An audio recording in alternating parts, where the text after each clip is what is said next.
E aí, povo de Deus, muito bom dia, como é que vocês estão? Espero que todos vocês estejam muito bem. Meu nome é Jonas e você está ouvindo mais um episódio do Manhã com Deus.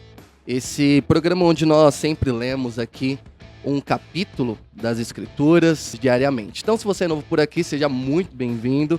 Não deixe aí de se inscrever, de deixar um like, deixar um comentário. Se você está ouvindo isso pelo Spotify, não deixa de seguir o nosso podcast aí no Spotify. E nós estamos lendo a carta de Paulo aos Coríntios. E nós chegamos no capítulo 13, que é um capítulo aí muito bem conhecido por muitas pessoas, inclusive até pessoas não cristãs, elas já ouviram pelo menos um dos versículos aqui do capítulo 13. Paulo ele vai falar sobre o amor. Agora, que amor é esse? É isso que nós vamos ver juntos aqui. Abra sua Bíblia então em 1 Coríntios capítulo 13. Diz assim a palavra do Senhor. Passo agora a mostrar-lhes um caminho ainda mais excelente. Ainda que eu fale a língua dos homens e dos anjos, se não tiver amor, serei como sino que ressoa, ou como prato que retine.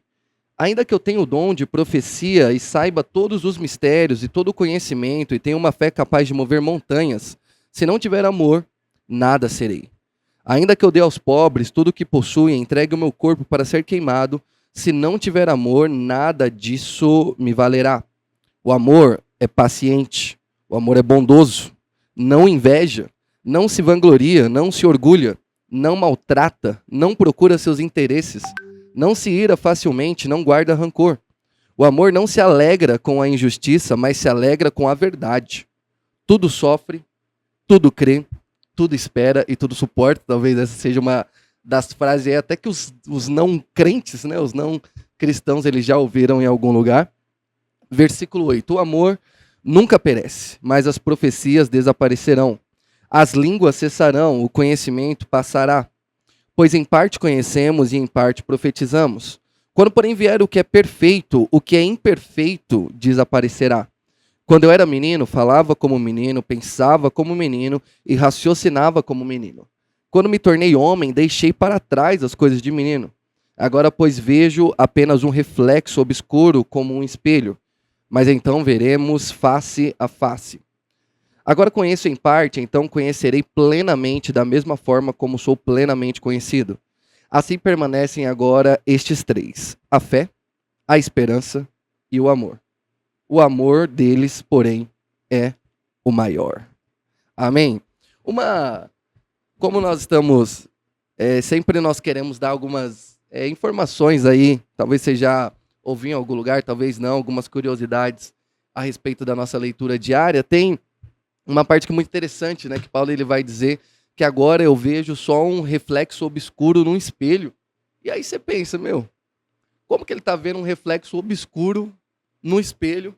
Mas é porque nós temos o espelho da nossa época, né? O espelho da nossa época ele é bonitão, você se vê claramente ali, consegue ver suas imperfeições, tudo, porque nós temos espelhos de qualidade na nossa época. Porém, na época que Paulo ele escreve essa carta, eles ainda utilizavam um espelho meio feito de um material ali que você via mais ou menos. Então você até que se enxergava, mas sabe um espelho super embaçado ou um espelho sujo, que você até vê um pouco do seu reflexo, mas não vê com detalhes. E é esse espelho que Paulo ele está pensando aqui quando ele escreve, por isso que tem essa questão, né, de veja um reflexo obscuro como no espelho. Você pensa, mas espelho dá para ver, mas não. Esse aqui então é um contexto cultural, um contexto da época, que é muito interessante a gente pensar quando a gente está lendo as Escrituras Sagradas. Além disso, Paulo ele vai ressaltar aqui sobre o amor, né?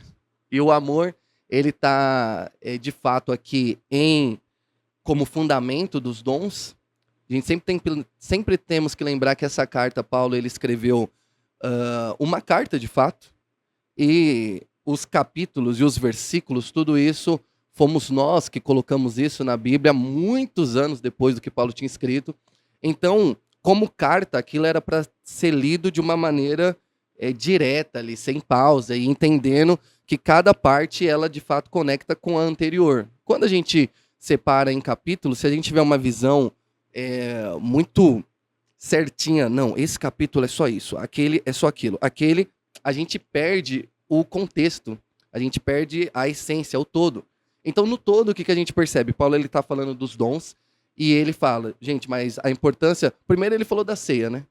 Gente, o importante da ceia também é a comunhão, não se esqueça, porque a igreja estava passando por grandes problemas na unidade. Aí ele fala dos dons e lembra, mais uma vez, os dons, eles são fundamento para a unidade também. O propósito dos dons é a unidade. E aí, no final, ele vai fundamentar os dons com amor. Então, o exercício do dom, ele precisa ser feito em amor. Agora, que amor é esse? Esse é o nosso amor? Esse não é o nosso amor. Esse não é um amor do ser humano normal. Muitas vezes nós vemos muitas pessoas usando esses versículos aqui que nós lemos a respeito do amor em cartas para namorados, para gente. Isso não faz nenhum sentido, porque esse não é simplesmente o amor humano que tem muitas ressalvas para que, de fato, a pessoa ame uma outra. Aqui está falando de um amor que é muito maior, o amor de Deus. Então, esse amor aqui é um amor que é paciente, que é bondoso, que não se inveja, que não vangloria, que não se orgulha, que não maltrata, que não procura os seus próprios interesses. Então é algo de fato sobrenatural. E esse amor nós temos acesso através do Espírito Santo de Deus. O fruto do Espírito é amor, alegria, paz, mansidão, né? Nós lemos lá em Gálatas. Então esse amor que vai dar fundamentação por exercício dos nossos dons, para de fato a gente viver uma comunhão plena no corpo de Cristo, esse amor, ele só pode ser alcançado, ele só pode ser recebido, ele só pode estar em nós se ele vier através do Espírito Santo de Deus. Então que nós possamos desfrutar desse amor. O Espírito Santo de Deus está em nós.